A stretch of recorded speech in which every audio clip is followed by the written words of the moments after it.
Hi everyone. আচ্ছা, চিংড়ি কার কার প্রিয় বলো তো? আমার তো প্রিয় খাবারের মধ্যে চিংড়ি অন্যতম। তো চলো তোমাদের সঙ্গে চিংড়ির একটা রেসিপি শেয়ার করা যাক। প্রথমে কড়াইতে তেল দিয়ে সেটা গরম হলে কুচো করে কেটে রাখা পেঁয়াজগুলো আমি হালকা বাদামি করে ভেজে নেব। এরপর একটু আদা পেস্ট দিয়ে পেঁয়াজের সঙ্গে আদা পেস্টটা ভালো করে মিশিয়ে নেব। আর ওদিকে আমার মা চিংড়িগুলো পরিষ্কার করে কেটে ধুয়ে ওই যে পেঁয়াজ আর আদার মধ্যে দিয়ে দিল। তারপর সবগুলো একসাথে ভালোভাবে নাড়াচাড়া করে এই যে পেস্টটা দেখতে পেলে, এটা হলো সর্ষে আর কাঁচা লঙ্কার পেস্ট।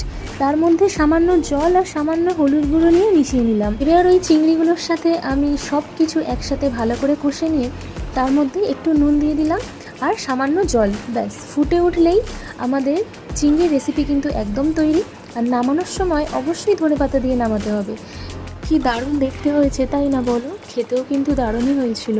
দুপুরবেলা গরম ভাতের সঙ্গে এইরকম একটা রেসিপি পেলে আর কি চাই।